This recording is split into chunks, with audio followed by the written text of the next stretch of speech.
रक्स है, हक का आगाज है, जुल्म के अंधेरों में रोशनी का राज है। सफारी चला है वफा के निशान पर, तूफान से लड़ता है सिर्फ अपने ईमान पर। जंग है ईमान की नफरत के खिलाफ, इरफल है वो जिसका रास्ता है ईमान।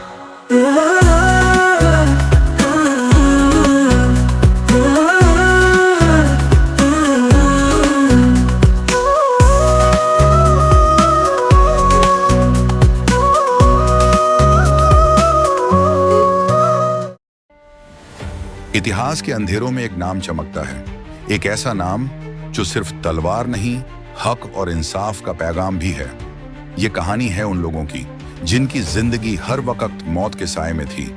ये कहानी है काई कबीले की, जो सदियों से अपनी जमीन, अपना ईमान और अपनी आजादी बचाने के लिए लड़ता आया है। जब दुनिया जुल्म के अंधेरे में डूब चुकी थी, जहां इंसानियत का नाम लेना जुर्म बन चुका था, जहां तलवार से नहीं चालाकी और धोखे से हुकूमत की जाती थी, तब एक सिपाही उठा, सीना ताने, सर झुकाए बिना उसने वक्त का रुख मोड़ दिया। उसका नाम था एर्तुगरुल गाजी, एक नाम जो मजलूमों की उम्मीद बन गया, जो अपनी कौम, अपने ईमान और अपने उसूलों के लिए हर दीवार से टकराया, और जिसने हक के लिए तलवार उठाई बिना किसी लालच, बिना किसी डर के। और अब ये है उसकी कहानी का आगाज, जहां साजिशें हैं, जहां दुश्मन हर साए में छुपा है, लेकिन जहां एक उम्मीद अब भी जिंदा है। एक सुनसान मैदान में धुंध फैली हुई थी, सर्द हवा चल रही थी, परिंदे भी चुप थे। काई कबीले के लोग एक नई परीक्षा के मुहाने पर खड़े थे। खाने की कमी, जानवरों की मौत और दुश्मनों का डर, ये सब मिलकर कबीले को एक बड़े फैसले की ओर ले जा रहे थे। कबीले का सरदार सुलेमान शाह एक बुद्धिमान और बहादुर व्यक्ति था। उसकी आंखों में अपने कबीले की चिंता साफ झलक रही थी। वह जानता था कि अगर अब कोई कदम नहीं उठाया गया तो सर्दी की तीव्रता सब कुछ नष्ट कर देगी। कबीले की एक सभा में उसने सबको इकट्ठा किया और कहा, हमें अब एक ऐसी जगह की तलाश है जहां हमारी संतानें सुरक्षित हों, जहां अनाज हो, जहां पानी हो और जहां हम दुश्मनों से दूर रह सकें। सुलेमान शाह की बातों से कबीले में एक गंभीर खामोशी छा गई थी। हर चेहरे पर फिक्रमंदी थी, मगर साथ ही उम्मीद की एक चमक भी दिखाई दे रही थी। बच्चे, औरतें, बूढ़े, सबके दिलों में एक ही सवाल था, क्या हमें वाकई वह नई सरजमीन मिलेगी? और अगर मिली तो क्या वह हमें कबूल करेगी? सुलेमान शाह का बेटा गंदोगदू नक्शा लेकर आया और कहा कि वह एक ऐसी जगह देख चुका है जो कबीले के लिए उपयुक्त है। लेकिन गंदोगदू की पत्नी सेल्जन खातून, जो बाहर से कबीले की इज्जतदार औरत लगती थी, असल में अपने दिल में एक साजिश छुपाए बैठी थी। वह चाहती थी कि उसका पति सरदार बने, चाहे उसके लिए किसी को धोखा ही क्यों न देना पड़े। सुलझान खातून ने खेमे के पर्दे के पीछे से हर बात गौर से सुनी। उसके चेहरे पर एक हल्की सी मुस्कुराहट थी, जैसे वह जानती हो कि हालात उसके हक में पलटने वाले हैं। वह जानती थी कि अगर कबीला कमजोर हुआ तो वह अपने शौहर को सरदार बनाने के लिए हर हद पार करेगी। इसी दौरान कबीले से दूर एक नौजवान बहादुर अपने घोड़े पर सवार दुश्मनों की गतिविधियों का पीछा कर रहा था। यह था एर्तुगरुल, सुलेमान शाह का छोटा बेटा, जो बहादुरी, गैरत और इंसाफ की पहचान था। उसके साथ उसके 3 वफादार साथी थे, तुर्गुत, बामासी और डोगान। वे चारों शिकार की तलाश में निकले थे, लेकिन तकदीर ने उनके लिए कुछ और ही तय कर रखा था। जंगल की गहराई में अचानक उन्हें घोड़ों की टापों की आवाज सुनाई दी। वे छिपकर देखने लगे। सामने कुछ क्रूसेडर सैनिक एक गाड़ी में 3 कैदियों को ले जा रहे थे, एक बुजुर्ग व्यक्ति, एक पर्दानशीन युवती और एक कम उम्र का लड़का। तुर्गुत ने आहिस्ता से सरगोशी की, क्या यह काफिला किसी अहम शख्सियत को ले जा रहा है? बामसी ने जवाब दिया, चाहे यह आम लोग हों या शाही, अगर मजलूम हैं तो हमारी तलवार उनके लिए है। एर्तुगरुल ने गर्दपेश का जायजा लिया और आहिस्ता कहा, बस एक मौका चाहिए, फिर यह जुल्म का काफिला नहीं बचेगा। एर्तुगरुल ने अपने दोस्तों को इशारा किया और बिना देर किए उन सैनिकों पर हमला कर दिया।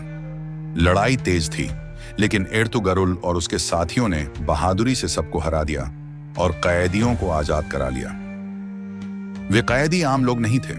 बुजुर्ग व्यक्ति शहजादा नुमान था, युवती हलीमा सुल्तान थी और बच्चा उसका भाई यज्ञित। उन्होंने एर्तुग्रुल का शुक्रिया अदा किया, लेकिन अपनी असली पहचान छुपा ली, क्योंकि उनके पीछे सिर्फ क्रूसेडर नहीं बल्कि सेल्जुक सल्तनत की नजरें भी थीं। एर्तुग्रुल ने उनकी आंखों में एक अजीब सी बेचैनी देखी, जैसे वह सिर्फ कैदी नहीं बल्कि किसी बड़े राज के अमीन हो। बामसी ने सरगोशी में कहा, भाई ये लोग आम नहीं लगते। मगर एर्तुग्रुल ने खामोशी इख्तियार की, क्योंकि वह जानता था कि कुछ सच्चाइयां वक्त आने पर ही खुलती हैं। एर्तुग्रुल उन कैदियों को लेकर कबीले में आया। जब वे कबीले में दाखिल हुए तो सभी लोग हैरानी से उन्हें देखने लगे। कबीले में एकदम सन्नाटा छा गया था। बच्चों ने अपने खेल रोक दिए, औरतें बर्तन थामे रुक गईं और मर्दों ने हाथ के काम छोड़कर उन अजनबियों को गौर से देखना शुरू कर दिया।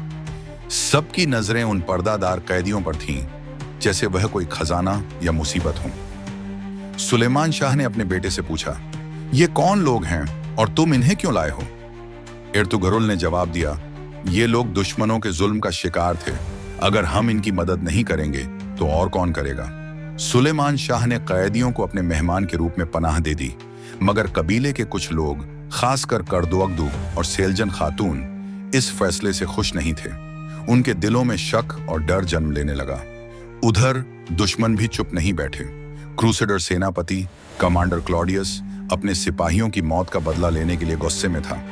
इसी के साथ सेल्जुक सल्तनत का अधिकारी कारा तुइगर भी उन कैदियों की तलाश में निकला, क्योंकि उसे पता था कि वे शाही परिवार से हैं। कारा तुइगर का मकसद उन्हें बचाना नहीं बल्कि अपने राजनीतिक फायदे के लिए इस्तेमाल करना था। उसने अपने खेमे में सलीबी नक्शे बिछा रखे थे और हर मुकाम का बार बार जायजा ले रहा था जहां कैदियों को ले जाया जा सकता था। उसकी आंखों में वहशत नहीं बल्कि इंतकाम की आग थी। एर्तुग्रुल, उसने नाम को आहिस्ता से दोहराया, जैसे वह उसका सबसे बड़ा दुश्मन हो। इस खामोश रात में जब कबीले के खेमे नींद में डूबे थे, एक लम्हा ऐसा आया जब एर्तुग्रुल और हलीमा एक दूसरे की मौजूदगी को शिद्दत से महसूस करने लगे। हलीमा ने जब शुक्रिया अदा किया तो एर्तुग्रुल की नजरें उसके चेहरे से हट न सकीं। उन दोनों के बीच एक खामोश बातचीत जारी थी, ऐसी बातचीत जिसे अल्फाज की जरूरत नहीं थी, सिर्फ दिल की धड़कन काफी थी। रात के सन्नाटे में हलीमा ने एर्तुग्रुल का शुक्रिया अदा किया। उसके दिल में एक अजीब सी बेचैनी थी, जैसे यह नौजवान उसकी जिंदगी का हिस्सा बनने वाला हो। एर्तुग्रुल ने भी उसकी आंखों में वो दर्द महसूस किया जो जंग से गुजरे लोगों में होता है। लेकिन सब कुछ इतना आसान नहीं था। कबीले में कुछ लोग इन मेहमानों को शक की नजर से देखने लगे। कर्दोअगदू, जो सुलेमान शाह का सगा भाई था, मन ही मन सरदारी के ख्वाब देख रहा था। उसे लगा कि अगर कबीला इन कैदियों की वजह से किसी बड़ी जंग में फंस गया तो वह इसका फायदा उठाकर खुद सरदार बन सकता है। रात के वक्त जब कबीला नींद की आगोश में था, कर्दोगलू ने खेमे के बाहर एक अजनबी साये को कबीले की तरफ बढ़ते देखा। वह फौरन चौकस हो गया, मगर कुछ बोले बगैर वापसी कर ली। वह जान गया था कि अब खेल शुरू होने वाला है और इस खेल में हर कोई अपनी चाल चलने के लिए तैयार बैठा था। कर्दोगलू रात को देर तक अपने खेमे में टहलता रहा। उसकी आंखों में लालच और चालाकी की झलक थी। वह सोच रहा था कि कब और कैसे वह कबीले में सुलेमान शाह के खिलाफ शक का बीज बो सकता है और खुद को कबीले का निजात दहिंदा साबित कर सकता है। अगली सुबह कबीले में एक गैर मामूली बेचैनी महसूस की गई।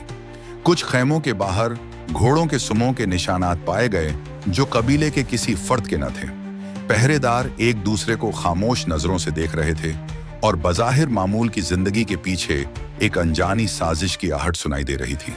अर्जतुरुल को यह खबर मिली तो उसकी आंखों में वही पुरानी चमक लौट आई। वह जान गया था कि दुश्मन करीब है। जब कारा तुइगर को सूचना मिलती है कि शहजादा नूमान और उसकी बेटी जिंदा हैं और काई कबीले में मौजूद हैं, वह अपने सिपाहियों को हुक्म देता है, उन्हें फौरन ढूंढो, जिंदा या मुर्दा, वे मेरे हाथ में होने चाहिए। कारा तायगार के चेहरे पर शैतानी मुस्कुराहट थी, जैसे उसने एक पुराना खेल दोबारा चालाकी से शुरू कर दिया हो। क्या होगा जब दुश्मन कबीले के दरवाजे पर पहुंचेगा, जानिए अगली कस्ट में। नेक्स्ट एपिसोड के लिए एक प्यारा सा कमेंट जरूर करें। आपकी राय हमारे लिए बहुत खास है और वीडियो को लाइक करना ना भूलें। Thanks for watching till the end. Watch next, more videos ahead.